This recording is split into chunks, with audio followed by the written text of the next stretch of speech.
Hey, everybody. Welcome back to this week's episode of Texas Narcos Podcast. Today, we're coming to you from Nashville again at the ACE Interdiction Conference. Today, we're very excited to welcome Jeremy Bedingfield. Jeremy, welcome to the show. Hey, thanks for having me. Yeah, man. It's been a while. We've been talking and trying to get together to make this happen, but it worked out good. I got to do all the ACE crew this week. Yeah, I feel kind of bad when I was in Texas and things just got busy. And I know. I apologize for that. It's like that. And, we could have done a Zoom, but, I think I like the in-person thing better. So, yeah, it's always better to be in person. Yeah. It sounds better too, I think. Yeah, I think so. Well, before we get started, I'm going to give you your T-shirt, your Texas Narcos T-shirt gift. Everybody gets one when they come on the show. So there you go. Official Texas Narcos T-shirt. There we go. Looks good. Cool, man. Appreciate it, man. Yeah. Hopefully those people out there in California like that. They will. They'll be very jealous. Yeah. Cool. Well, let's jump right in. You guys, if y'all gonna have to excuse me if I sound kind of tired. It is 6:30 in the morning here. We're having to do an early morning show because of schedules and classes and everything. So you just have to bear with me. Anyhow, so Jeremy, why don't you tell us a little bit about yourself? Where'd you start at? Where are you from? Where are you working now? That kind of stuff. Yeah, I was born in a small town in Oregon and migrated down to Southern California when I was in the military briefly. And once I got out, I joined my department down in Southern California, and I've been a cop there since 2010. Started working in the jails and courts and patrol for a while. Then I did a proactive law enforcement team that was a uniform team where we just go out and make proactive stops in the city beats. So not on the highway, but just working city, street level stuff. And eventually got onto the team that I'm on now, which is essentially a narcotics task force. It's us and a few different feds, including Border Patrol, and we go out and we try to interdict high-level smugglers. Basically, is the end goal. The beginning part of that, I was working investigations mostly, and doing interdiction, one day a week. Usually on Friday we would go out and do interdiction, but Monday through Thursday I'd be working informants and doing different types of operations and whatnot. And, buy walks, buy bus, all that type of thing. And eventually I just gravitated back towards, being in the uniform full time. I picked up our canine. And now I'm just basically full-time highway interdiction. And you have a canine? Yeah. All right. Yeah, I have a single-purpose dog, a GSP. Okay. That's so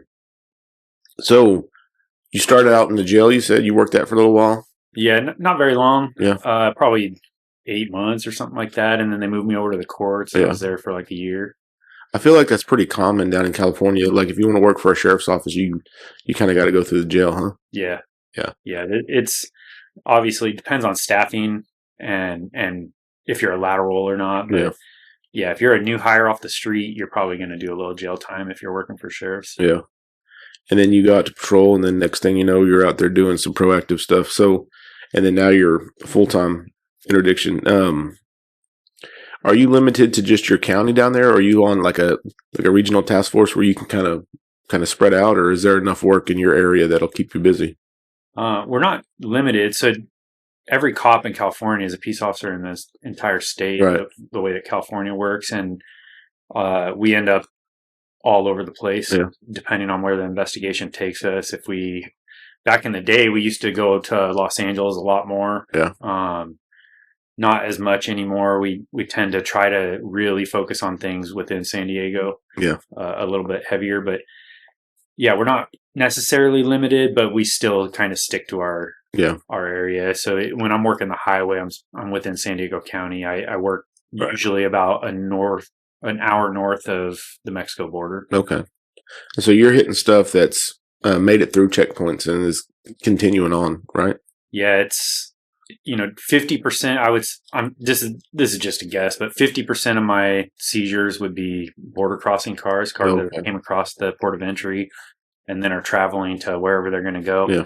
And then another 50% would be cars that picked up somewhere in southern San Diego and are taking it up to Los Angeles. So it's possible that they've passed through a checkpoint and a port of entry before they get to me. Well, that's kind of it's a very unique dynamic for interdiction. A lot of people work, stretches of interstate that are out in the middle of nowhere, or they're 300-400 miles inward or inland, or they're in the middle of the country. But you're kind of in that point where you get the chance to see cars that are stopped at the border, and also people who made it through who are on their way doing more traditional smuggling. Yeah. Yeah, it makes it difficult for behavior, in my opinion, because a lot of people use behavior when they're doing interdiction. Say you're working the 40 or 70, and you're kind of in the middle of nowhere. Yeah. And somebody's been driving for 2 hours, they haven't seen a cop, and all of a sudden they see a cop. They're gonna react. Yeah. Well, the people that we see is they just went through the port of entry. They might have even got searched there. Yeah. They might have even gone through another Border Patrol checkpoint. They passed by probably 20 different cops on the way up to me.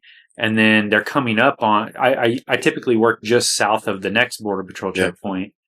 So they're coming up on another Border Patrol checkpoint, and they're expecting to see law enforcement. Right. So their adrenaline's high, everything is high on them already. So their reaction to me being on the shoulder or on the median is muted, if you will. Like it's just less. It still happens, but it's difficult to see sometimes. And I work a 4-lane that's pretty heavy with traffic. Yeah. So that throws in another factor of, you got all this traffic, and then you're trying to see a very minor behavior change. Sometimes it's quite difficult. Target selection has got to be crazy. Yeah. It's everybody always asks me about, we all want to learn from each other. So they always ask, how do you select a car? And it's hard to explain. It's like my road is just so different than most people's road. And so, most people that are asking me are from different parts around the country. And so it's hard for me to say, this is what I do, because it's probably not going to be the same for you. Yeah, you're probably going to have something that looks a little different. Yeah. Cause it's a very unique, checkpoint there. I'm sorry, that's a very unique area, because you're in a source state, but you're very close to another source city. Like let's say in Texas, you've got a source city. You got people are coming across the border in McAllen or Laredo or Brown or wherever, right?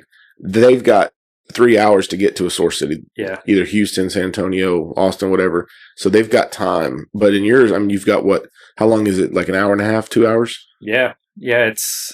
I work an hour north, and then from there, it's maybe, depending on how far they're going into LA, it could be like another hour or so of a drive. Yeah. I'm kind of like right in the middle of that drive. Yeah. But yeah, it's all the hard thing for me is that it's local traffic, is what I call it. It's the same. I'm going to see these people all the time, and they're very easily. They can very easily fit into like the general population of, going to work. So that's like a common thing that I get is, if I stop somebody, their story is, generally speaking, it's going to be, I'm going to work, or I'm going to visit somebody, or I'm going shopping.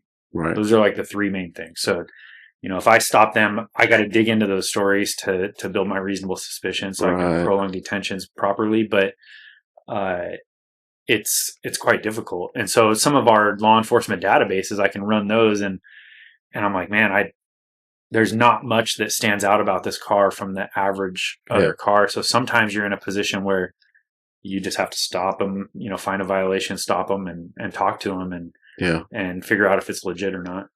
Yeah, that's interesting, because you got people that are crossing over to go to work on a daily basis. There's a lot of those. Oh yeah, really. I'm purely guessing because I don't have the numbers in front of me, but there's something like 100,000 cars that cross the border in San Diego per day. And then go home. Yeah. Wow. So, generally the line is like an hour and a half to 3 hours of a wait if they don't have Sentry, if they don't have like the fast pass, basically. Yeah. So, you get a lot of people that cross the border at 3 a.m, and then they go sleep in a parking lot until it's time to go to work. and then they go to work. And then you have your smugglers that do the same thing. They fit in. They they want to look the same. They want everybody to think that they're doing the same thing. So they'll cross the border, and then they'll just sleep in a car all day. And that way they can hop in with the work traffic. Yeah, and then if they're running the drugs, they'll hop in with the work traffic once the traffic builds up. And if it's just a dry day where they're just empty, then they'll go back to Mexico. But that's another hurdle for us interdiction wise, is we get a lot of dry runs. We get a lot of heat runs. So nobody's going to do a heat run from Los Angeles to Chicago. Right, that's easy. Or I mean, maybe it's happened in the history, but they're probably not going to do that very often. So, doing a heat run that's only an hour, that's very common. Yeah. Wow. So, we'll jump into more of your specific stuff here in a minute. Why don't you talk about your class and kind of what people can expect to learn when they come to your class, and kind of how you got in with ACE It and that kind of stuff? Sure. Yeah, I got in with ACE It a year ago, and it's been great. It was a great landing spot for me. I teach a class called Cartel Traps, and it's essentially a hidden compartment class, but more so than just hidden compartment, it's how to search a vehicle. So if somebody comes to the class, they can expect to learn, everything from basic patrol level natural void hides all the way into deep concealment that cartels use to hide contraband from you. And the fact of the matter is,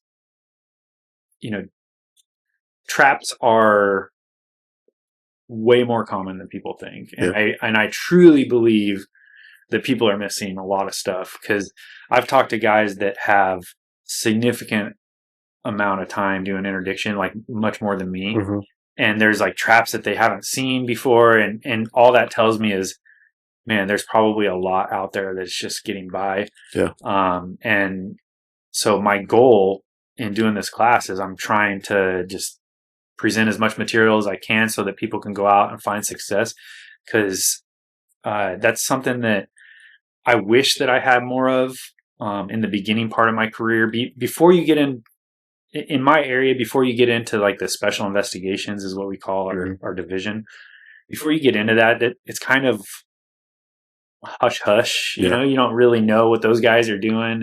And back in the day, or at least back in my day, they didn't really, go out of their way to teach some of the newer guys until you kind of like earned your spot. Yeah.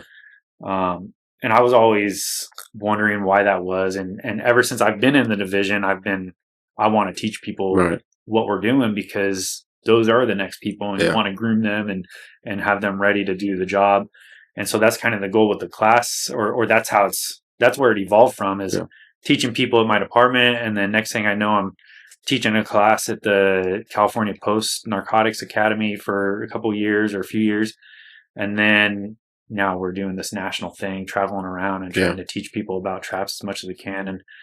And like I said, I really think that there's a lot out there that's getting missed. And my goal is that people just, start being able to search cars better. And I think it's intimidating for a lot of people, is you don't want to break somebody's car. You don't want to get in trouble.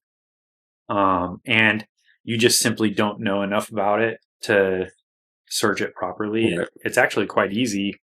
Once you know how to do it, it's super simple. It's just, you got to know what to do. Right. So that's the hurdle. Yeah.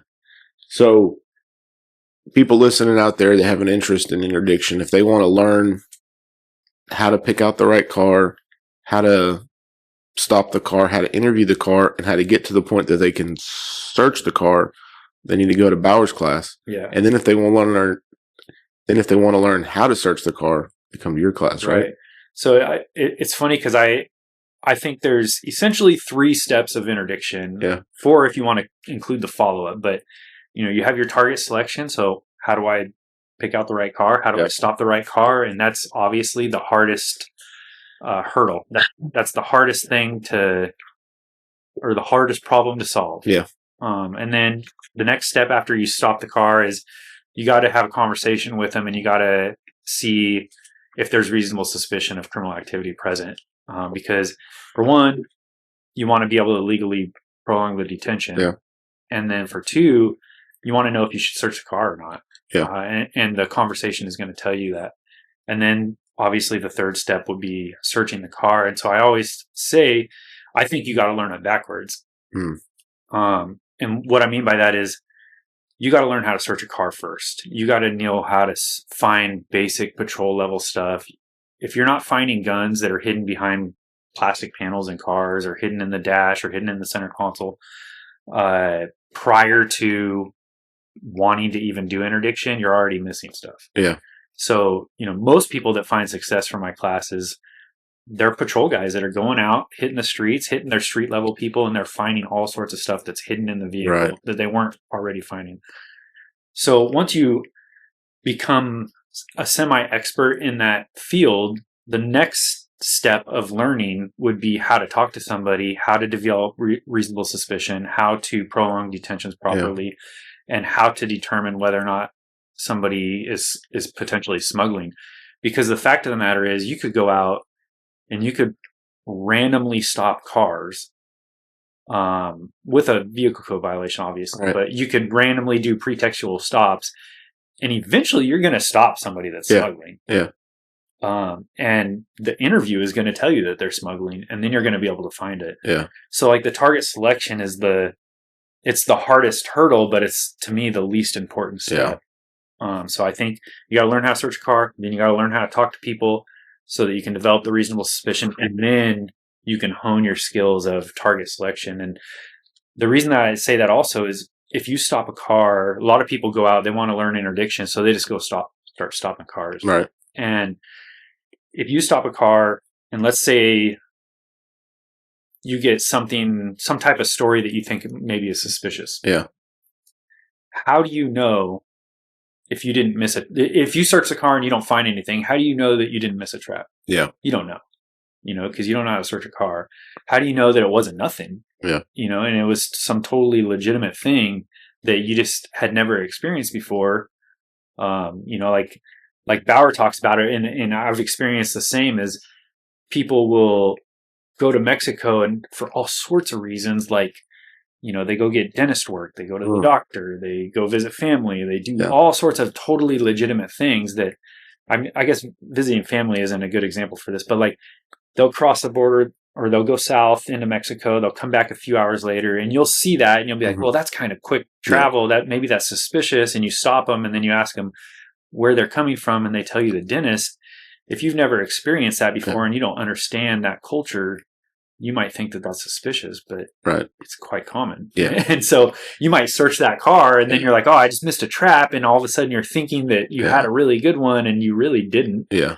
But if you knew how to search the car, you would know that there's nothing there. You'd be very confident in your search. And that would help you to say, hey, maybe it is legitimate that they went to the dentist. I have it all the time where, not all the time, but every once in a while I'll stop a car, I'll find whatever they're telling me to be suspicious. I'll search the car, I won't find anything, and I'll be pretty confident in the search, and then I'll come back and I'll talk to him even more, and I'm like, I got to understand what is going on here because I felt like I should have found drugs and I didn't. And then eventually in talking to him more and more, I'll uncover maybe they were lying about something, but like it wasn't what I was looking for. It wasn't drugs. It was just, they were cheating on their wife or something like that. Yeah, there was deception, but it wasn't. Yeah. So like eventually I'll pick up on that and figure it out and go, okay. But I wouldn't have been able to do that if I didn't know how to search a car, because if I didn't know how to search a car, I would just chop it up as I missed a trap. Yeah. And then I would probably text all my friends and be like, you guys need to stop this car too. And now this guy's getting stopped 20 times. And so. Yeah, that can be very frustrating. I know we've had, I'm not going to say we had information, but we had cars that were very, very likely to have drugs in it. And we spent hours tearing this car apart and nothing. I mean, it's, there's a bunch of cars that don't have the pieces that are where they're supposed to be driving down the road. And, it's very frustrating. So I haven't been to your class yet. I'll be going to it tomorrow. So I'm looking forward to that. I don't get to search cars as much as I used to in my current job. I mean, I'm not out there on the road stopping cars, but during our investigations, there are times where we will direct a car to be stopped, and it'll get stopped and then taken to a location or whatever, and then everybody kind of jumps in and helps. So I'm looking forward to this and getting to learn the skills that you're putting out there, because like I said, it's very frustrating when you search, and you're like, that's got to be here somewhere. I need an X-ray, or I need this, or you start drilling holes, and I mean, I'm sure you've drilled some holes before, and not found anything, or you've drilled some holes and luckily there was what you were looking for. So yeah, I can't confirm or deny that. Yeah. No, I always say in class, I'm like, I don't drill cars, I drill traps. There you go. If I find a trap, I might poke a hole in it, Yeah. but I can look inside and make sure that it's loaded or not. Yeah. But yeah, I try not to drill cars. Not to say that it hasn't happened, years ago, but generally speaking, you don't need to do that as long as you know what you're doing. And from an investigator standpoint, I mean, I can tell you many times that I've executed search warrants at houses, and the only thing inside the house is a car in the garage, a mattress that's on the floor, like an 85-inch TV, some type of shrine, and that's it. That tells me the dope's in the car. Right. So then, the entry team goes in, we search the house, we don't find anything. We're like, well, the only option left is the car. Yeah. And then you go search the car and you're like, well, I don't see anything initially. That tells you there's a trap in the car. And countless times, we've followed cars that we suspect are loaded. They go into the garage. We see that there's another vehicle inside the garage whenever the door opens. And then that car leaves, goes back to Mexico or wherever. And when we execute the search warrant, the car that's in the garage is the one that's trapped out. It's got the dope inside of it. And then that car is the one responsible for taking it to the next spot. Yeah. So, from an investigator standpoint, it's important too, because you got to know how to find that. And if you're not finding it, your whole investigation, you just execute a search warrant, you burnt your whole investigation, potentially could be years long investigation. And without knowing how to find it, you're really shooting yourself in the foot. Yeah. I know, in my experience, a lot of time and effort spent on the house, digging through everything in the house. And then when it comes to the cars, it's like, hey, did you search the car? Yeah, I looked through it. It's clear. Yeah. Which, I mean, depending on the what type of operation you're working on, there may be nothing in the car because it's a low level guy, or, if it's a high level thing, that's definitely something to think about, is traps in the cars. And so hopefully investigators that are out there that aren't working the highway will come take your class and learn from that too. I think of it like this: like, if I was selling ounces of dope, would I just be leaving it in the center console or in the glove box? Like, no, I'm going to be hiding in the car too. And yes, most drug dealers are not the brightest of folk, but there's plenty of smart ones out there that just got addicted to dope, and it is what it is. And so they're not stupid. They're gonna take countermeasures as well. They're gonna hide stuff. They're gonna put magnet boxes under their cars. They're gonna, potentially have makeshift traps inside their vehicle. And if everybody always thinks, oh, it's just a street level guy, they're not gonna have that, then you're never gonna find it. Yeah. And that's just gonna be this ongoing bias that you have that is gonna affect your career. Where if you're thoroughly searching the car, every single time you search the car, you leave nothing to chance, then that there's nothing in the car. You know that they didn't have anything hidden in the car, because there's so many natural voids. I mean, I can hide 100 pounds inside of a Nissan Sentra without it being visible and there being no trap. Right. Just in the natural voids. Yeah. And so, I mean, think about 3 ounces. Yeah. You could hide 3 ounces anywhere in a Nissan Sentra. And I mean, there's so many spots you could hide it that most people just aren't even going to find it, even if they're doing a good vehicle search, because you could just squeeze it in some corner somewhere or underneath the car, and it would be quite difficult to find without a very intensive search. And so, I mean, I think you just got to leave nothing to chance. That's how I search cars. Is if I'm going to search a car, I'm going to do it right. Right. And that way I'm confident in it. And that's that's not something that I'm worried about later on. And every once in a while you get, you miss stuff or you get complacent, and then I'll let a car go and I'm like, dang, I didn't clear this area. Yeah. And it'll eat at me for like weeks. Yeah. Because it's like, maybe there was nothing in the car, or I started to think that there was nothing because I wasn't finding anything. But then if I didn't clear, like, let's say the battery, now I'm like, okay, oh, the battery was loaded. Yeah. I missed it. The battery was loaded. Yeah. And so, yeah, it eats at me really, really bad. Or if I miss a trap, and it's happened plenty of times. And, especially somebody else will hit the same car. Hit the same car, and you're like, yeah, and I'm like, oh, that's a bad feeling. What's the craziest place that you can think of that you found a compartment? Like, I'm sure there's been a lot, but like, is there anything that just stands out as being like, this is a wild hide? Probably the intercooler on an F-250. Wow. Essentially, it looks like a radiator. Yeah. And so they hollow it out and they put dope inside that. This one was pretty cool. Like, we hit 2 of them, and we didn't realize it, but there was actually like a keyhole on the bottom of the intercooler that if you would have stuck, I think, like a handcuff key or some type of key up in there and turned it, it would have just opened the trap door and you could pull all the drugs out. Wow. Just from underneath the car. So like, you didn't even need to remove. So we removed the whole intercooler. It took us a while to do it. And then we found that keyhole. Wow. Like, oh, dang, we didn't even need to do all this. We could have just opened it through that door. That's probably the wildest. There's a bunch of... You're talking about like an intercooler that's supposed to cool the transmission, right? No, that's supposed to cool the turbo. Oh, the turbo. Okay. Yeah. Okay. Wow. In the turbo intercooler, how much did they have in there? I think it was 8 or 9 kilos of coke. Of coke. Wow. Yeah. I don't remember exactly, but it's somewhere right in that range. That's crazy. This car's driving down the road and it still works. Yeah. It still runs everything, and it's got... Yeah. We've hit a bunch of like intake manifolds. Cars still run just fine, like a BMW 7 Series. Yeah. And I remember that one, the guy that we were talking to, he'd been busted smuggling before, and during the conversation on the roadside, it was like very apparent that he was smuggling. And we ran a dog on it. This was before I was a canine handler. Ran a dog on it. The dog alerted. So we're like, hey, we're going to move this car off the freeway because we were on the shoulder of the freeway.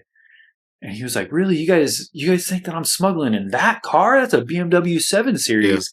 Yeah. Nobody smuggles in that car. And I looked at him. I'm like, people smuggle in that car all the time, especially in the intake. Yeah. And we didn't know it was in the intake at that point, but I knew it was a V8, and I knew that like there was probably a good chance. And just his reaction was like classic. Like you could just tell as soon as I said that to him, he was like, he knew that something was up. Yeah. And so, then we just moved it off, and we started searching the car, and eventually came to the intake, and sure enough, it was loaded with a bunch of fentanyl. Wow. That's crazy. Yeah. It amazes me by like just the ingenious spots they can try to figure out to hide this stuff, Yeah. It's pretty crazy, especially the intake one is an interesting one. So, there's a bunch of different models out there, a bunch of different engine types. But these ones in particular that were in the BMW, the top of the intake is pretty easily accessed. Yeah. And so they could take that off, take the drugs out, and then put money in and put the intake back in place. And the car could be out of the stash pad in probably 30 minutes. Really? Maybe an hour at the most. So like a real quick flip there, and it's not like real deep concealment in terms of they're not doing any Bondo work, they're not really modifying much, they're just popping the intake open and sliding a box inside. Yeah. And from the best of my knowledge, it doesn't necessarily affect the vehicle's driving abilities. Really? All the people that I've talked to that have been driving them say that they didn't really notice anything. And the times that we've driven them back to the station, we didn't really notice much of a change. There's enough air that's able to get through. And yeah. Now, are we talking like intake as in like the intake manifold? Are we talking like the air breather box? Or no, I'm talking like the intake manifold. Wow. You'll see it tomorrow. You'll see a couple different examples, but it's Yeah, the intake manifold itself, there's a pretty big void. What was the weight? It was somewhere in the 12 to 15 pound range. Wow. That you could fit inside the intake for that specific engine type. That's crazy. Parts of cars where the manufacturers are like, oh, this will be the best, dynamics for this cubic inches of air and blah, blah, blah. So we're going to design it this way. And then, they're not thinking that, a few years down the road, there's going to be a drug trafficker that stuffs a bunch of dope in that hole, Yeah. That's wild. It's crazy. Yeah. I mean, we've had like drive shafts being loaded where they're just cutting it open, loading the drive shaft, welding it shut. I mean, wheel collars. Wheel collars is to me the hardest trap to like identify, I think. I mean, there's ways that you can identify them fairly easily, but without taking the wheel off, it's pretty difficult. Yeah. And so, or having specialized equipment. Yeah. Like if you're just roadside, it's pretty difficult. Yeah. Even with an X-ray, like I work with the Viking guy. Well, I don't work with them. I collaborate with them because I have a Viking handheld X-ray, and even with the X-ray, it can be difficult. Yeah. Sometimes, if the wheel collar is big enough, then you can see it pretty easily. With the X-ray, it's not a problem for the X-ray to do that. But some of the wheel collars, they're making them so small, so like shallow that it's pretty difficult to see. So we're actually in the middle of doing some tests with some of the wheel collars that we've seized in the past, so that we can make sure that we're not missing anything in the future. Yeah, especially with pills. I mean, you could, if you had one on each tire, I mean, you could put a bunch of pills real tight into the, the last case that we had just a few months ago was like 90 pounds in the wheel collars. So, I mean, you can get quite a bit of dope inside them pretty easily. That's, as soon as you figure it out, then they come up with a way to make it, to change a little bit and make our job harder. But, Yeah, because they get our reports. Like it's crazy because we'll describe, as cops, we describe whatever happened during the arrest in our reports, and then that discovery ends up in the cartel's hands. Yeah. And so that's how they adapt. So they know, like, oh, I got to change. The wheel collar was too tall. I got to make it shallow. Yeah. Because the X-ray, found it super easy at the border or whatever, and now they're shallow, and so now we have to adapt. And so it's like this game of going back and forth. Like they'll adapt to something, and then we figure out that they adapted, and then we adapt to always, be able to discover that, whatever they're doing, and then they'll adapt again, and it's just ever changing. Yeah, it's yeah. So what percentage of cars that you get your seizures out of are Mexico cars? Like as far as they're plated out of Mexico, or compared to California cars or like other states? Probably a small amount. Yeah. 10%, maybe 20%. Are Mexico cars? Yeah. Really? I think it's, I'm far enough north that I kind of filter out a lot of that traffic. So there's a lot of cars that cross the border every day, and then they drop off at stash pads in like Chula Vista or San Isidro. A lot. And I don't get any of those. Yeah. Those don't even make it up to me. Once they drop off at those stash pads, then another car will pick it up, and they'll take it north to LA, and those are the cars that I'm interdicting. Yeah. Or sometimes there are cars that cross the border and they go straight to LA themselves. Yeah. There's been a major reduction in that in the past few years, but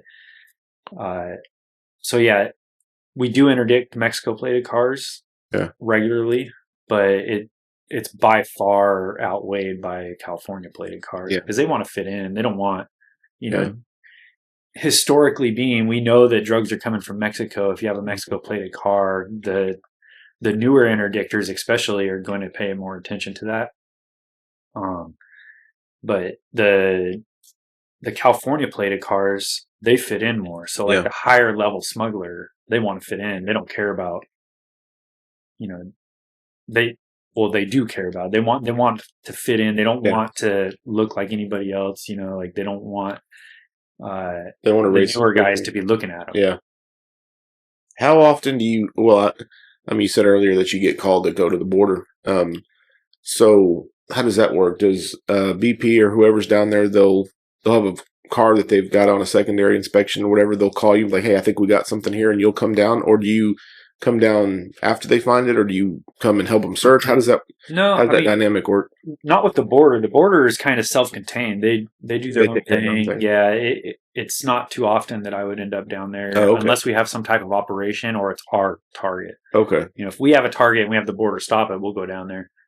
But yeah, if they are doing their own search, they have their guys that are the experts. Yeah. The border, just like anywhere else, is they have a lot of people that are working, and they have a few rock stars amongst them that are really good at finding traps. So if they have something that they think is deep concealment down there, those guys most likely will end up finding it. But if those guys aren't working, then that's where I end up finding it on the highway. So it's kind of nice that, every once in a while the good stuff gets through and I pick up on it. And that is part of why I think that I find so many traps is the easy stuff is found at the border. Like these natural void hides, quarter panels and seats and stuff like that, gas tanks, like they knock those down all day at the border. That's not hard for them. What's hard for them is the deeper concealments. And so those are the ones that are regularly making it through. And those are the ones that I'll pick up on generally speaking, or like my team will pick up on them. And then if I do a stop for my team or border patrol will pick up on them, and then I'll do a stop for border patrol. And so yeah, that's why I end up with the deeper concealments, I think.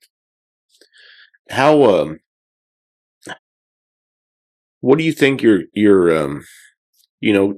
people who are going to be listening to this that that may not be in law enforcement are going to think, wow, this is so dangerous. I mean, you're stopping these cartel vehicles and these cartel traps. I mean,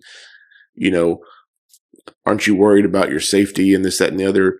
What would be your perspective? I mean, obviously all aspects of law enforcement are going to be dangerous, but stopping these deep hide cars and these cartel traps and stuff like this, as opposed to your street level interdiction, stopping your local people, like compare the danger factor of those two different styles of work.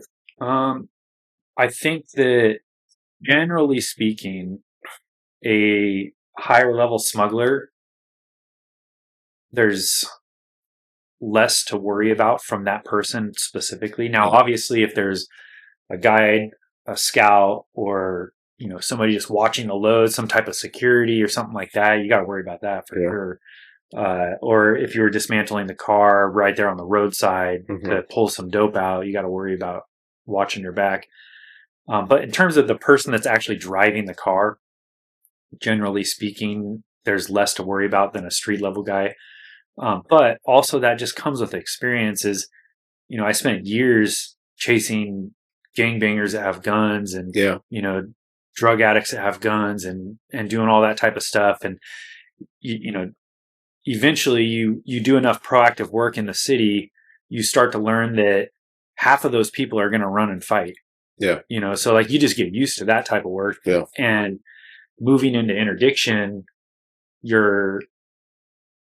it's very important that you become an expert in the patrol stuff first. And then as you're coming into interdiction, like I'm very, I don't want to say like overconfident or anything, but I'm very confident in being able to like read people and know whether or not there's an issue.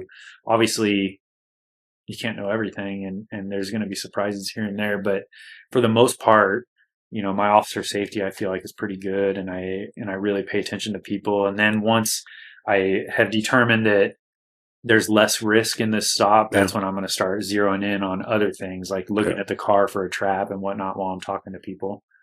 Yeah. That's, so where do you see the interdiction game in the next 10 years? 10 years ago, if you were to look back to where we are now, are you where we thought we would be? And then 10 years in the future, where do you see this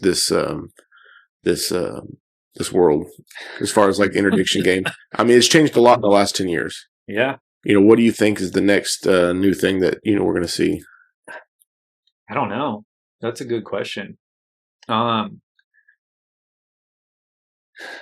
It's hard to say because things sway, not to get political or anything, but like things sway so much in the last, few elections that it's like, if you go too far one way, interdiction might not even exist. If you go the other way, you might have more interdiction. Right. And so obviously there's more than likely things are just going to find a balance and things are going to stay relatively the same. I think that what's real important right now is this fentanyl epidemic is, there's just so many people that are overdosing from fentanyl and it's a super dangerous drug that's kind of what's saving interdiction, I think.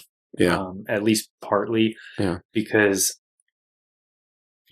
politicians know we can't have everybody in our community dying of overdose. We got to do something about it. And even though the cartels are this $billion industry, we got to do what we can. And that's largely interdiction, whether it's cold stops or even investigations. Investigation, you're still interdicting people. You're still, trying to take dope off the street, still trying to put bad guys in jail that are bringing the poison into the community. So, how do we really hurt them as far as the cartels? I mean, yes, I don't know what the percentage is, but we probably collectively as law enforcement hit a very small percentage of what actually gets here, right?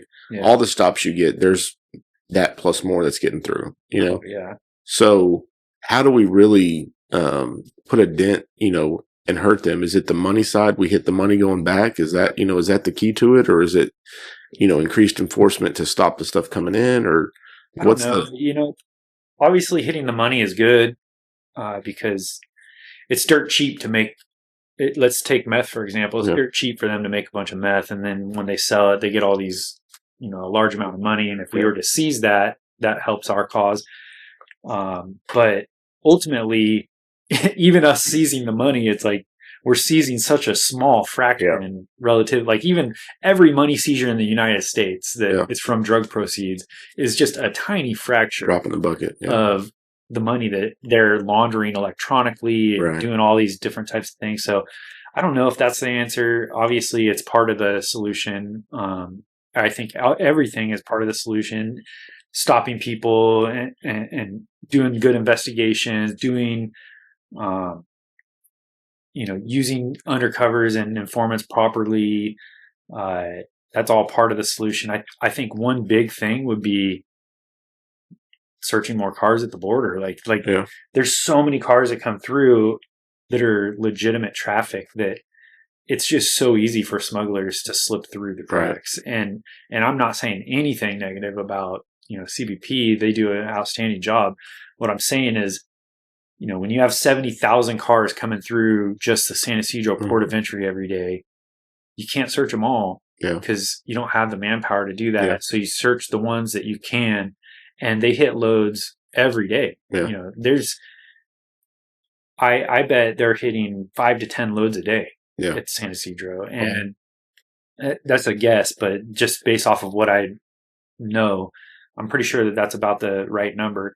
And imagine if they had triple the manpower, and then they could be smacking even more loads and making it harder to get the stuff into the United States. I mean, if you lock down the border and you X-rayed every single car, ran a dog on every single car, it would be very difficult to get the dope in. But then they would revert to something else. Then they're going to be digging more tunnels. They're going to be bringing it through the wilderness and on motorcycles and drones and all sorts of crazy. Well, I know. So I've talked about this on some other episodes with some other people.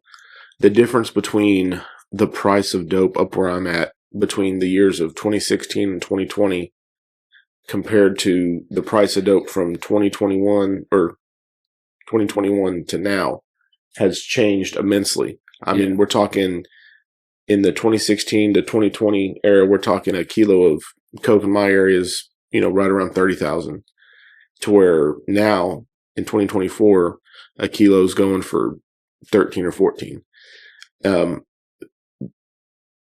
There's obviously a common denominator between those years. We won't get into, that, but I'm sure everybody can pretty much figure that out. But the only thing in our world that's gone down in price is drugs. Yeah. In the last 4 years. Do you see any correlation there as far as the difference between those two periods of time being down at the border? Or is it more of an impact once it gets up north? Yeah, the last few years have been crazy at the border. Yeah. There's just, so many people coming across, so much dope coming across. It's the borders are very porous, and there's a lot of stuff coming through. There's a lot of maritime activity. Oh yeah. Tons of pongas with people and huge amounts of dope. It's pretty crazy.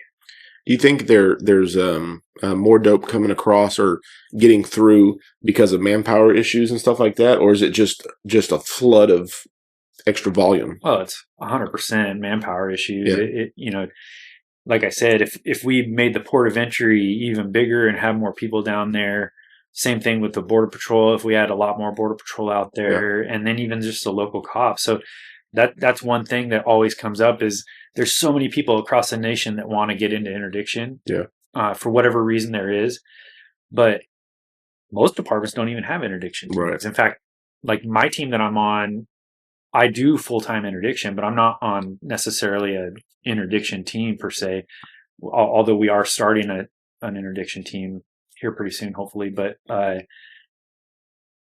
we don't even have one in the county of San Diego. Right. Like there's so many areas that don't have them, and it's manpower.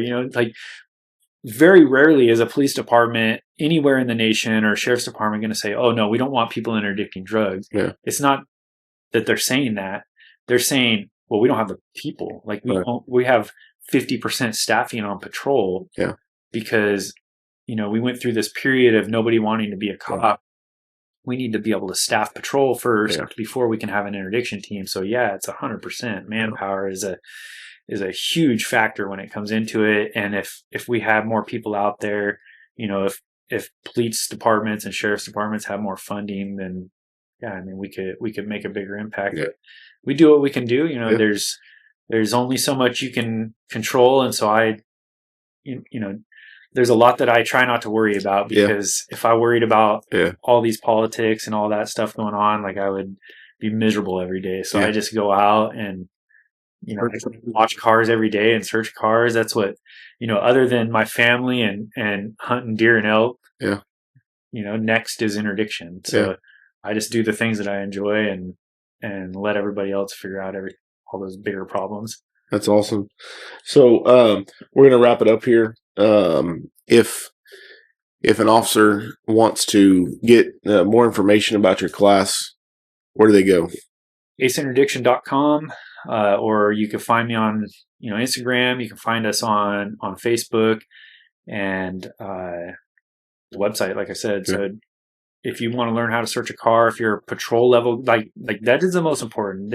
The people that are doing interdiction, obviously they're going to come to the class. They're going to be interested in the deep concealment, but they already know the route that they need to take for that. I'm talking to like the patrol level guys. If you are a patrol level person new to the game or want to get into the game, and you're not already finding stuff that's hidden in cars, you're missing stuff. Right. 100%. So you got to be able to do that first before you start finding the big stuff. Yeah. Well, cool. I'm going to put a link to your to the website where they can go check out the classes, and then and a link to your Facebook and whatnot, because I know you put a bunch of cool videos out all the time, and it's really exciting to see the kind of stuff that you're doing out there. So cool.